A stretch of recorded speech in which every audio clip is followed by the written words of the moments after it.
नमस्कार, आपका स्वागत है। मैं हूं अखिलेश शर्मा।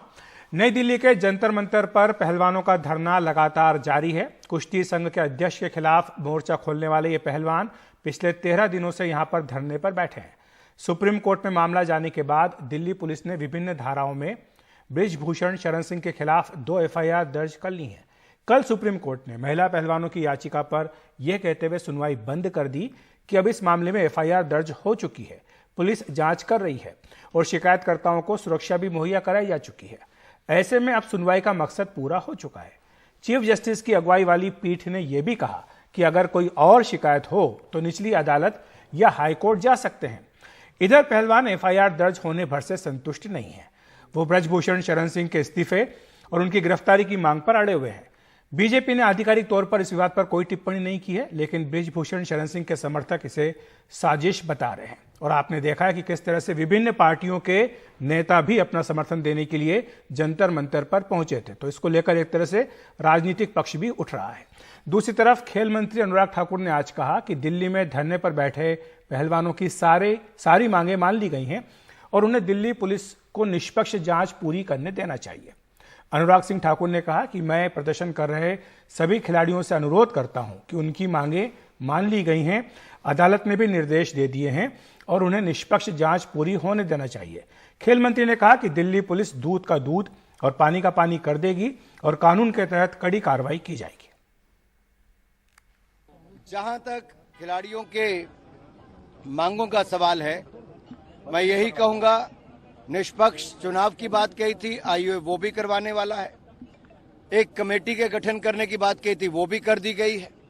FIR दर्ज करने की बात कही गई, दिल्ली पुलिस ने वो भी कर दी। निष्पक्ष जांच चाहते थे दिल्ली पुलिस, वो भी कर रही है। और सुप्रीम कोर्ट ने भी अपना निर्णय दे दिया है।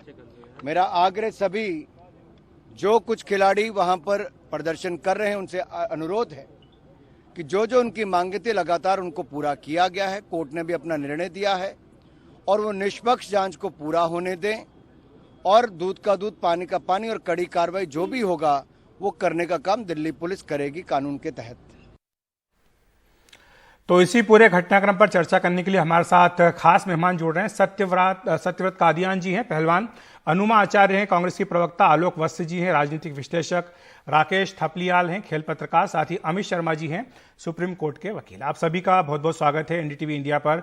सबसे पहले सत्यव्रत जी, आपके पास आना चाहूंगा। आपने अभी खेल मंत्री को सुना, कल सुप्रीम कोर्ट का भी फैसला आया, कहा कि वो अपने मामले को बंद कर रहे हैं। उन्होंने कहा कि अगर अब भी कोई शिकायत है तो आप जो है छोटी अदालत में या हाईकोर्ट में जा सकते हैं। तो इस पर अब आप क्या कहेंगे? क्या ये आंदोलन अब खत्म नहीं कर देना चाहिए या फिर आपकी मांग पूरी होने तक ये आंदोलन जारी रहेगा? तो सत्यव्रत कादियान जी मुझे बताएगा कि थोड़ी देर में जोड़ेंगे, लेकिन अनुमा आचार्य भी हमारे साथ हैं, साथ ही आलोक वत्स जी भी हैं और राकेश थपलियाल जी भी हमारे साथ हैं। राकेश जी, आपके पास आना चाहूंगा। जब कल ये मामला हुआ, सुप्रीम कोर्ट में कहा गया कि अब सुनवाई को बंद किया जा रहा है, यह भी कहा गया खिलाड़ियों को कि अगर अब भी उन्हें कोई शिकायत है तो वो दूसरी निचली कोर्ट में जा सकते हैं। अब आपको क्या लगता है, आपका क्या आकलन है कि ये जो मामला है कि अभी भी लंबा खिंचेगा? क्योंकि 13 दिन हो गए हैं पहलवानों को इस धरने पर बैठे हुए। देखिए, ये मामला भी लंबा खींचेगा और पहलवान अगर इसको चाहेंगे भी खत्म करना तो जो पॉलिटिकल इंटरफेरेंस इसमें हो चुका है ना, वो इसको खत्म नहीं होने देगा। क्योंकि पहलवानों के कंधे पे बंदूक रख के चलाई जा रही है। पॉलिटिकल पार्टीज को, जो विपक्षी दल हैं, उनको एक बहुत बड़ा मंच यहाँ पर मिल गया है कि जिसकी वजह से उनको सरकार का विरोध करने का एक मौका मिल रहा है। तो वो इसको किसी सूरत में जाने नहीं देंगे। और जहाँ तक पहलवानों की बात है, देखिए उनकी एक बड़ी डिमांड है, ये नाक की लड़ाई बन चुकी है कि वो चाहते हैं कि जब तक बृजभूषण शरण की गिरफ्तारी ना हो तब तक ये दबाव बनाए रखें और इस धरने को जारी रखें। तो जो नाक की लड़ाई जब बन जाती है तो बाकी चीजें कोई कुछ भी कहता रहे उनके ऊपर कोई असर नहीं पड़ेगा। पहले जब वो बैठे थे तो उनकी मांग थी कि FIR हो, उसके बाद हुआ कि भाई बयान हो, लड़कियों को सुरक्षा मिले, वो सारी चीजें हो गई हैं। और कानून का जो पक्ष, आप जानते हैं कि कानूनी कार्रवाई की लंबी चलने वाली है और ये जो 7 लड़कियां जिनके नाम इसमें आ गए हैं उनको कानूनी लड़ाई लंबे समय तक लड़नी पड़ेगी इस पे। ये इतनी आसान रहा नहीं है। लेकिन ये पहलवान तब तक दबाव बनाना चाहते हैं कि बृजभूषण की किसी तरह से गिरफ्तारी हो जाए। अब गिरफ्तारी कैसे होगी? गिरफ्तारी तो भाई कानून के हिसाब से होगी। अब मामला कानून के हाथ में, अब ये पॉलिटिकल हाथ से निकल चुका है, ये मामला कानून की चीज है। लेकिन अब इंतजार है कि भाई शायद पॉक्सो एक्ट ऐसा है कि उसमें किस तरह की गवाही होती है, क्या निष्कर्ष दिल्ली पुलिस निकालती है कि उनकी गिरफ्तारी होती है या नहीं होती। तो बस उसी चीज का इंतजार है। जी, हमारे साथ सत्यव्रत कादियान जुड़ गए हैं। सत्यव्रत जी, आपका स्वागत है एनडीटीवी इंडिया पर। कल जो सुप्रीम कोर्ट ने कहा, उन्होंने कहा कि वो मामले की सुनवाई अब बंद कर रहे हैं, फिर भी अगर पहलवानों की कोई शिकायत है तो वो निचली अदालत में जा सकते हैं, हाईकोर्ट में जा सकते हैं। इसके बावजूद पहलवानों का जो धरना है वो जारी है। ये भी कहा जा रहा है कि जो आपकी मांग है वो लगातार बदल रही है। पहले आपकी कुछ मांग थी, उसके बाद आपकी मांग कुछ और आई, और अब आपकी मांग नहीं आ गई है।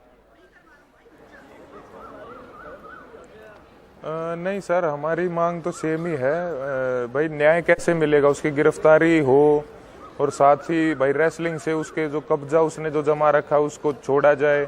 और ये जो अभी जो बोल रहे थे कि भाई ये तो इतनी जो लंबी लड़ाई है, लंबी लड़ाई सर बनाई जा रही है। ये अगर कोई आम आदमी होता तो अब तक उसकी गिरफ्तारी क्या, उसके खिलाफ बहुत ज़्यादा कार्रवाई भी हो जाती और वो अभी जेल में होता। क्योंकि दिल्ली पुलिस ने सर पोक्सो एक्ट लगने के बाद भी जो है इतने दिनों के तक तो एफआईआर रजिस्टर नहीं करी। तो दिल्ली पुलिस के ऊपर किसका दबाव है पता नहीं, वो जानबूझ के इस मामले को स्लो कर रहे हैं। ठीक है, हमारे सहयोगी मुकेश सेंगर हमारे साथ हैं, जो दिल्ली पुलिस पर लगातार नजर रखते हैं। मुकेश, आपने हमें जानकारी भेजी है कि जो 2 एफआईआर हैं दिल्ली पुलिस की ओर से, उनमें क्या क्या धाराएं हैं, क्या क्या आरोप लगाए गए हैं। इसके बाद अभी दिल्ली पुलिस क्या कह रही, क्योंकि आपने सत्यव्रत कादियान को सुना होगा, साफ तौर पर उनका यह कहना है कि दिल्ली पुलिस को इस मामले में आगे कार्रवाई करनी चाहिए। तो क्या स्टेटस है एफआईआर दर्ज होने के बाद, और जांच अगर हो रही है तो कहां तक पहुंची है? देखिए, एक बात तो ये साफ है कि दिल्ली पुलिस इस मामले में जो आरोपी हैं उनको बहुत जल्दी गिरफ्तार करने वाली नहीं है, क्योंकि दिल्ली पुलिस के सूत्रों का ये दावा है कि अरेस्टिंग के भी ग्राउंड नहीं है। क्योंकि अगर आप किसी को अरेस्ट करते हैं किसी मामले में तो उसके लिए प्रॉपर एविडेंस होने चाहिए, नहीं तो कोर्ट में फिर उसकी तुरंत बेल हो जाएगी। तो दिल्ली पुलिस का ये दावा है कि अभी अरेस्टिंग के लिए प्रॉपर ग्राउंड नहीं है, केवल महिला पहलवानों के बयान हैं। लेकिन बयानों को इस्टेब्लिश करने के लिए जो एविडेंस होनी चाहिए वो एविडेंस अभी नहीं है। इसीलिए पुलिस ने पहले महिला पहलवानों के बयान सीआरपीसी 161 में दर्ज किए हैं। 5 महिला पहलवानों के बयान दर्ज हो गए हैं, 2 की अभी और होने हैं। इसके बाद सभी महिला पहलवानों के बयान कोर्ट में सीआरपीसी 164 में दिल्ली पुलिस दर्ज कराएगी। और साथ साथ इसमें जांच चल रही है, जिसमें जो एलिगेशन है, जहां जहां पर ये घटनाएं हुई हैं वहां की मोबाइल की कॉल लोकेशन, जो पहलवानों के बीच में और जो आरोपी हैं उनके बीच में जो चैट हुई है उसका डिटेल, इसके साथ में जहां जहां घटनाएं हुई हैं क्या वहां पर कोई आई विटनेस था तो उसके बयान लिए जाएंगे। और पुलिस का दावा यह है कि जब प्रॉपर ग्राउंड बन जाएंगे उसके बाद ही इस मामले में गिरफ्तार किया जाएगा। हालांकि इसमें धाराएं जो लगी हैं 354 ए से लेकर डी तक जो छेड़खानी की है, और उसमें ये बेलेबल सेक्शन है, और इसमें सजा जो है वो 3 से 5 साल की है। दूसरा जो पॉक्सो लगा हुआ है, 10 पॉक्सो लगा हुआ है, ये नॉन बेलेबल सेक्शन है, और इसमें जो सजा है वो भी 3 से 5 साल की है। तो दिल्ली पुलिस का दावा यह है कि इस केस में बहुत जल्दी कोई कार्रवाई वो नहीं करना चाहते हैं। जब तक अरेस्टिंग के प्रॉपर ग्राउंड नहीं बन जाएंगे तब तक वो गिरफ्तार नहीं करेंगे। जी मुकेश, तो सत्यव्रत कादियान जो बात कह रहे थे उस पर एक जांच का पक्ष है, दूसरा कानूनी पक्ष है। कानूनी पक्ष समझने के लिए हमारे साथ अमित शर्मा जी हैं, सुप्रीम कोर्ट के वकील। अमित जी, आपसे यही समझना चाहेंगे, जो बात मुकेश कह रहे हैं और जो सवाल सत्यव्रत कादियान उठा रहे हैं कि गिरफ्तारी होनी चाहिए, इस पर कानूनी स्थिति क्या है? जो 2 मामले हैं, जो 2 एफआईआर जिनका जिक्र मुकेश ने किया, इसके बाद आपको क्या लगता है कि इस मामले में दिल्ली पुलिस की जो कार्रवाई अभी तक की हुई है वो किस तरह की है, और आगे इस पर क्या उनको करना चाहिए? देखिए, मैं 2 भाग में इसको बांटता हूं। जैसा कि हमें पता है कि 2 एफआईआर दर्ज हो चुकी हैं। दोनों एफआईआर एक आईपीसी में दर्ज हुई है और एक पॉक्सो एक्ट में दर्ज हुई है। तो पहले आईपीसी के धाराएं देख लेते हैं। हमारे पास एफआईआर की कॉपी है नहीं। जहां तक मुझे मीडिया से ही मैंने देखा और कोर्ट में जो बहस चल रहा था उससे पता चला कि 29 अप्रैल को एफआईआर रजिस्टर हो गई थी दोनों, और स्टेटमेंट कंप्लेनेंट का ले लिया गया था, जहां तक कि आईपीसी की धाराएं संबंध रखती हैं। अब एक बार जब एफआईआर दर्ज होता है, और हमें ये जरूर ज्ञात होना चाहिए कि सुप्रीम कोर्ट ने एक बहुत ही सेलिब्रेटेड जजमेंट जिसका नाम अरनेश कुमार है, उसमें कुछ गाइडलाइंस सुप्रीम कोर्ट ने दी थी कि जरूरी नहीं है कि एफआईआर हो तो इमीडिएट नेक्स्ट स्टेप अरेस्ट होना चाहिए। उसके कुछ प्री रिक्विजिट्स होते हैं जो इन्वेस्टिगेटिंग ऑफिसर को देखना पड़ता है, और arrest is the last resort. आखिर अगर आपके पास इतने साक्ष्य जुट जाते हैं जिससे ये प्राइमा फेसाई लग जाता है कि हाँ, जिनके अगेंस्ट ये एलिगेशन लगा है वो प्राइमा फेसाई सही मालूमात होता है, तो अरेस्ट तो एविडेंट है, अरेस्ट हो जाएगा। बट अगर अगर ये ऊपर के नहीं आता है प्राइमा फेसाई कि उनके ऊपर केस बनता है, तो जितना राइट विक्टिम का है उतना ही राइट अक्यूज्ड का भी है। कानून के नजर में विक्टिम और अक्यूज्ड के राइट्स अलग अलग नहीं है। तो देयरफॉर मेरा ये कहना है कि अभी एफआईआर दर्ज हुई है और इन्वेस्टिगेटिंग ऑफिसर इसको जहां तक मुझे मालूम है काफी सीनियर इन्वेस्टिगेटिंग ऑफिसर इसमें अपॉइंट हुई हैं, और ये कोई बहुत छोटी सी कंप्लेंट नहीं है। ये इसकी भी मालूमात लोगों को है, तो इसको बड़ा सीरियसली देखेगा। बट इसको इमीडिएटली हम चाहें कि सब कुछ हो जाए तो उसमें भी गलती होने की गुंजाइश होगी। इसलिए इस मामले को हमें प्रशासन पे पूरा भरोसा होना चाहिए, और जहां अगर कोई त्रुटि पाई जाती है तो कानून में वैसी भी लेकिन अगर व्यवस्थाएं हैं कि आरोप उसको भी संगीन आप हो, challenge जैसे कर कि इस मामले में है पॉक्सो एक्ट के तहत एफआईआर की गई है, तो भी क्या आयोग के संतुष्ट होने का इंतजार करना होगा?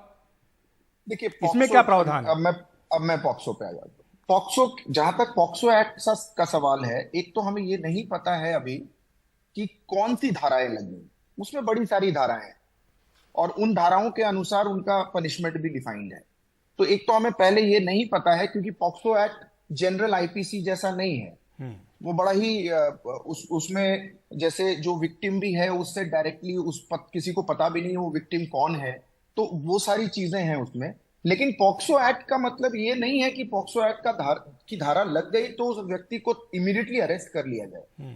उसमें भी जो प्रिलिमिनरी इंक्वायरी है वो तो करना ही पड़ेगा। वो कोई भी एक्ट हो, चाहे वो पॉक्सो हो, चाहे वो आईपीसी के अंदर आता हो, जो प्रिलिमिनरी इंक्वायरी है वो तो इन्वेस्टिगेटिंग ऑफिसर का पूरा अधिकार है। ठीक है, सत्यव्रत कादियान जी के पास जाना चाहूंगा। सत्यव्रत जी, आपने सुना होगा, बहुत वरिष्ठ वकील हैं अमित शर्मा जी सुप्रीम कोर्ट में, आपने उनको सुना होगा, उन्होंने कहा कि जो इन्वेस्टिगेटिंग ऑफिसर है उसकी जांच पूरी होने का इंतजार करना होगा, और इस तरह के प्रावधान नहीं होते हैं कि मामला दर्ज होते ही, एफआईआर दर्ज होते ही गिरफ्तारी हो जाए। तो जो आप मांग कर रहे हैं, क्या आप लोगों की बात हुई है वकीलों से? आपने भी पता किया होगा कि आखिर जो मांग आप रख रहे हैं उसके पीछे कोई आधार है या नहीं? सर, कुछ जो अभी सर ने बातें की उसमें कुछ लीगल बातें हैं, वो हमारी लीगल टीम देखेगी, उनकी मैं जवाब नहीं दे पाऊंगा। लेकिन मेरे दो जो है वो मेन मुद्दे हैं कि भाई जब हम 22 तारीख की शाम को जब हम एफआईआर दर्ज करवाने गए थे तो ऐसा, और पोक्सो का भी उसमें जो मामला था, नाबालिग भी एक बच्ची थी, तो 7 दिन एफआईआर होने में क्यों लगे? क्या एफआईआर लिखने से पहले भी बहुत ज्यादा जांच की जरूरत होती है क्या? जी। ये दिल्ली पुलिस का रवैया क्या किस दबाव में है? भाई एफआईआर तो आप पहले ही दिन लिख लो और जांच जल्दी 7 दिन देना। और दूसरा ये कह रहे थे कि भाई उस जो माइनर लड़की है उसका पता नहीं कौन है। अगले ही दिन फेडरेशन के आदमी उसका आधार कार्ड सर्कुलेट करके उसको ढूंढने लग जाते हैं। तो ये किसकी नाकामी है, दिल्ली पुलिस की है या किसकी है? और एफआईआर इतनी लेट क्यों हुई? ताकि इस प्रोसेस को जो है एक योजनाबद्ध तरीके से स्लो किया जा सके। तो वो तो बात आपकी जायज है, और इसीलिए तो आप सुप्रीम कोर्ट गए थे, तभी सुप्रीम कोर्ट ने कहा कि एफआईआर होनी चाहिए। खुद सुप्रीम कोर्ट ने भी कहा कि ये मामला गंभीर है, और उन्होंने कहा कि हम इस पे आदेश दे रहे हैं। तब तो पुलिस ने कह दिया कि हम एफआईआर दर्ज कर रहे हैं। तो सर एक बात बताओ, जब 7 लड़कियां कंप्लेंट लेके पुलिस के पास जाती हैं, उनको 3 घंटे बिठा के वापस भेज दिया जाता है और एफआईआर नहीं होती, और अब हम बार बार उनसे कह रहे हैं कि भाई हमारे बयान करवाओ, आप 164 के भी करवाओ जल्दी जल्दी, उसको भी जो है टाला जा रहा है। लड़की का आधार कार्ड सर्कुलेट किया जा रहा है, तो हम किस आश्वासन से उठ जाएं यहाँ पे? आप ये बताइए। जी बिल्कुल। आलोक वसी जी हमारे साथ हैं, राजनीतिक विश्लेषक, बीजेपी के लिए थोड़ा सॉफ्ट भी हैं। आलोक जी, ये जो आरोप लगाया जा रहा है कि दिल्ली पुलिस ने शुरुआत में देरी की, जब ये कहा गया कि एफआईआर कराने के लिए वो लोग गए तो एफआईआर दर्ज नहीं की, और आखिरकार सुप्रीम कोर्ट का दरवाजा खटखटाना पड़ा। अब जबकि ये कहा जा रहा है कि दिल्ली पुलिस की जांच पर भरोसा रखिए, वो दूध का दूध पानी का पानी कर देगी, तो पहलवान किस विश्वास के साथ दिल्ली पुलिस पर बात पर यकीन करें? इस पर आप क्या कहेंगे? देखिए अखिलेश जी, इसमें कोई शक नहीं है कि दिल्ली पुलिस की जो गतिविधि रही है शुरू से, वो थोड़ी संदिग्ध है। अगर मान लीजिए वो पहलवान नहीं थे, कोई कॉमन ही कोई लड़की थी, अगर वो इस तरीके का एक कंप्लेन लेके पुलिस में गई तो उसका तुरंत एफआईआर दर्ज हो जाना चाहिए था। पहली चीज, पहले भी मैं अन्य चैनलों पर भी कह चुका हूं कि पुलिस अगर पहले दिन ये एफआईआर दर्ज कर लेती तो शायद इतना बड़ा बवाल नहीं खड़ा हो पाता। सुप्रीम कोर्ट के दखल के बाद एफआईआर दर्ज हुआ, यह दर्शाता है कि पुलिस ने कहीं नाकामी की है। अब इन लोगों को विश्वास नहीं है। अब ये पॉलिटिकल रैंगल में और लीगल रैंगल में दोनों में फंस गया है मामला। पॉलिटिकल रैंगल में सारे दल के नेता वहां आके नेतागिरी कर रहे हैं, बल्कि उसके अलावा अन्य संगठनों के लोगों को भी मौका मिल गया है वहां अपनी पहलवानी दिखाने का। और पिछली बार इन्होंने बिल्कुल रोक दिया था किसी पॉलिटिकल पार्टी को आने से, इस बार खुला है दरवाजा। तो अब यह मामला थोड़ा दूसरे टाइप का रुख ले रहा है। और दूसरी चीज कि हर आदमी इसके लीगल एंगल को नहीं जानता है।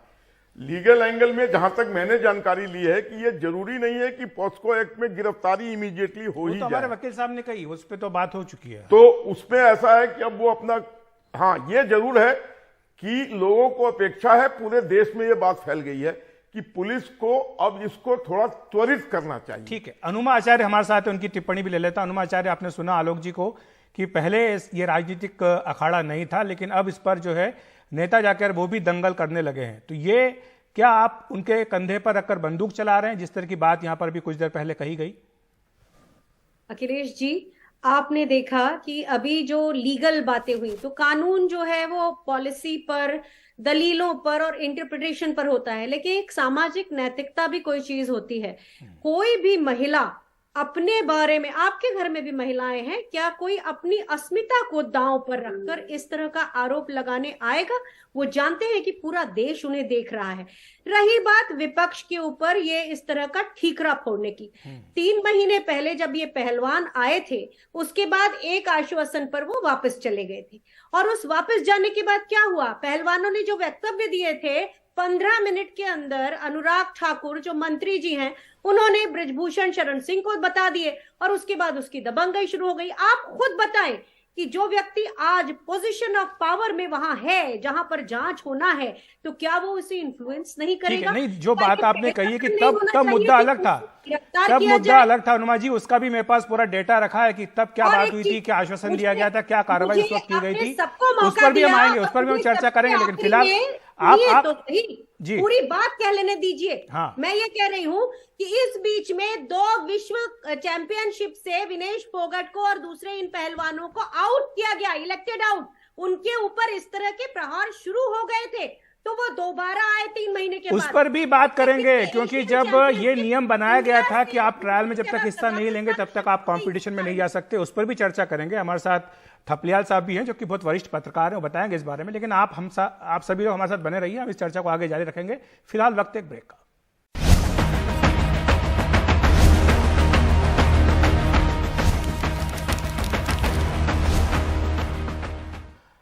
तो जंतर मंतर पर पहलवानों का धरना लगातार जारी है, इस पर हम लगातार चर्चा कर रहे हैं। हमारे साथ राकेश थपलियाल जी भी। राकेश जी, एक तो बात हुई कि राजनीति जिस तरह से देखने को मिल रही है कि तमाम पॉलिटिकल पार्टीज के लीडर्स वहां जा रहे हैं और वो सब हो रहा है। एक राजनीति जो है कुश्ती संघ के भीतर भी होती है, इसके बारे में लोग कम जानते हैं कि वहां पर किस तरह की उठापटक होती है, जब चुनाव होते हैं तो किस तरह से लॉबिंग होती है। और साथ ही ये जो एक झगड़े का कारण बताया जाता है वो ये भी है कि जो कुश्ती संघ की ओर से शर्तें रखी गई कि आपको ट्रायल्स में जाना होगा, उसके बाद आप जो है कॉम्पिटिशन्स में जा सकते हैं, क्या ये सारी बातें भी हैं जिनके बारे में लोग कम जानते हैं? देखिए, इसमें कई तरह की चीज़ें, इसमें स्पॉन्सरशिप वाला मामला भी है। जब बृजभूषण शरण सिंह और विनेश फोगाट इनके बीच जब संबंध खराब होने शुरू हुए तो इस तरह की चीज़ें की गई, क्योंकि देखिए कोई भी जो सत्ता में बैठा होता है और ऐसा बाहुबली व्यक्ति जब अध्यक्ष बन के होगा तो वो किसी भी पहलवान की अकड़ को समझेगा नहीं कुछ। 12 साल पहले जब बृजभूषण शरण सिंह पहली बार अध्यक्ष बने थे तो मैंने उनको कहा था कि ये पहलवान है, ये बड़े बड़ों को पटक देते, थोड़ा संभल के रहना। तब तक मुझे भी उनके बाहुबली अंदाज का इतना अंदाजा नहीं था, लेकिन उन्होंने बड़ी अकड़ के साथ कहा था कि हमसे जो टकराएगा ना बाई फॉल जाएगा। बाई फॉल मतलब रेसलिंग में चित हो जाएगा। देखिए, लड़कियों ने उनको यहाँ पर चित करने वाला काम किया, लेकिन इसमें देखिए ऐसा चीज है कि वो चाहते नहीं कि पहलवानों को जो स्पॉन्सर्स होते हैं वो विदेशी ट्रिप करवा देते हैं, तो वो चाहते हैं कि हमसे पूछ कर हो जो भी हो। एक सरकार की स्कीम है टॉप्स की, टारगेट ओलंपिक पोडियम स्कीम। उसमें सरकार कुछ दिन रेसलर्स को देती है या किसी भी खेल के खिलाड़ी को जो उसमें शामिल होते हैं, टॉप के खिलाड़ी, कि आप विदेश में कहीं भी ट्रेनिंग के लिए अपनी मर्जी से जा सकते हैं। जहां आप चाहेंगे, जिस कोच के साथ जाएंगे, हम ट्रेनिंग की व्यवस्था कराएंगे। फेडरेशन उससे भी नाराज होती है, बृजभूषण शरण भी उससे नाराज थे कि भाई ऐसा क्यों, हमारी सहमति होनी चाहिए। उसके पीछे वो तर्क लगा देते हैं कि भाई एक अच्छा कोच कहीं है तो हम 4-5 पहलवान भेजें, या उस विदेशी कोच को हिंदुस्तान में बुला लें। बने हुए हैं सत्यव्रत कादियान जी। सत्यव्रत जी, आप भी सुन रहे होंगे, बहुत वरिष्ठ पत्रकार हैं। राकेश जी बहुत नजर करीब से रखते हैं कुश्ती के ऊपर। उनका यह कहना है कि जो कुश्ती संघ है, इसके भीतर भी कई तरह की पॉलिटिक्स होती है, चाहे स्पॉन्सरशिप को लेकर हो या ट्रायल्स को लेकर हो। सर, जो इसके अंदर की पॉलिटिक्स है वो यही है, एक तो जो है इन्होंने पूरी तरह से तानाशाही सिस्टम बना दिया था।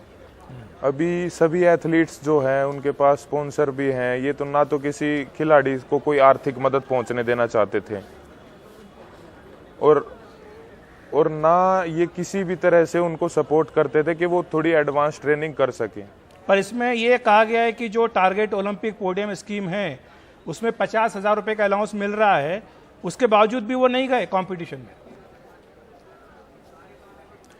नहीं सर, ये तो फिर हमारी प्रॉब्लम होने के बाद की बात है ना। हमारे को ये जो हमारे मेन एथलीट हैं, ये अगर इस टाइम पे वो 4-5 दिन के लिए बाहर चले जाते तो फिर यहाँ तो उनका पूरा मुद्दा ही खत्म कर देते उनके पीछे से। तो उन्होंने ये सोचा था कि भाई अभी हमारी लड़ाई जो है वो रिपोर्ट नहीं आ रही, कमेटी रिपोर्ट नहीं दे रही, हमारे को कुछ बताया नहीं जा रहा, तो सब छोड़ के कैसे चले जाएं। ठीक है, आप हमारे साथ बने रहिए कादियान साहब, और हम चल सकते हैं अमित शर्मा जी के पास। अमित जी, इसमें एक मुद्दा ये भी आ रहा है कि अगर इस तरह से सार्वजनिक तौर पर मांग की जाए किसी तरह की कार्रवाई करने के लिए, तो जो जांच एजेंसियां होती हैं, क्या उनके ऊपर भी दबाव नहीं पड़ता है कि वो एक तरफा कार्रवाई करें? नहीं, मेरा मानना है कि इस तरह के केसेस में अगर दबाव पड़ना शुरू हो जाएगा तो इन्वेस्टिगेटिंग एजेंसी अपना काम निष्पक्ष रूप से कैसे कर पाएगी। तो और जो इन्वेस्टिगेटिंग एजेंसी है इनमें एक्सपीरियंस्ड है, और इस केस में पर्टिकुलरली काफी सीनियर ऑफिसर हैं, जो मैंने पहले भी कहा सुप्रीम कोर्ट में ये बात कही गई थी। तो मुझे नहीं लगता है कि इस पे किसी तरह का दबाव होना चाहिए कि एक पक्ष के लिए ये जो भी अगर ये एलिगेशन है इसकी निष्पक्षता से जांच तो होनी ही चाहिए, लेकिन अगर निष्पक्षता से जांच होनी है तो उसमें थोड़ा समय तो लगेगा ही।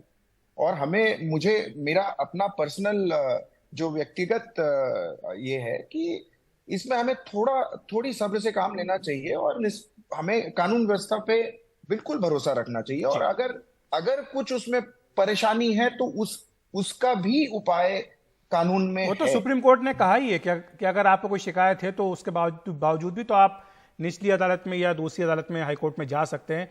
मणिपुर में हिंसा के बाद तनाव की स्थिति है, वहां हिंसा और आगजनी लगातार जारी है। मणिपुर सरकार ने हिंसा करने वालों को देखते ही गोली मारने के आदेश दिए हैं। हिंसा के चलते मणिपुर में इंटरनेट बंद है। मणिपुर के 8 जिलों में कर्फ्यू लगा दिया गया है। मणिपुर की राज्यपाल ने कहा कि वह हिंसक घटनाओं से काफी दुखी हैं और उन्होंने लोगों से शांति और सद्भाव बनाए रखने की अपील की है। दिल्ली के मुख्यमंत्री अरविंद केजरीवाल आज लुधियाना पहुंचे। वहां उन्होंने पंजाब के मुख्यमंत्री भगवंत मान के साथ 80 नए आम आदमी क्लिनिक का उद्घाटन किया। पंजाब में अब कुल 580 आम आदमी क्लिनिक चालू हो गए। मैनू पत्रकारों ने पूछा, कहते भी मुख्यमंत्री की कुर्सी ते बह के बड़े बड़े दिमाग खराब हो जाते हैं, थोड़ा दिमाग क्यों नहीं खराब होया? मैं जी फर्क इन्ना क है, वो मुख्यमंत्री की कुर्सी ते बह के मशहूर होंगे है, मैं मशहूर होकर कुर्सी ते बैठा। मैनू कोई टीवी ते आने का चाह नहीं, कोई मैनू अखबार च अपना नाम छपाने का चाह नहीं। ये चाह तो मैं पूरे कर चुके हैं। 17.5 साल की उम्र च मैनू सुपरस्टार बनाता सी। हुण तो एक ही चाह है कि लोगों का जीवन पद्धर उच्चा किवें चक्कीए, पंजाब नूं दुबारे पंजाब किवें बनाईए, रंगला पंजाब किवें बनाईए।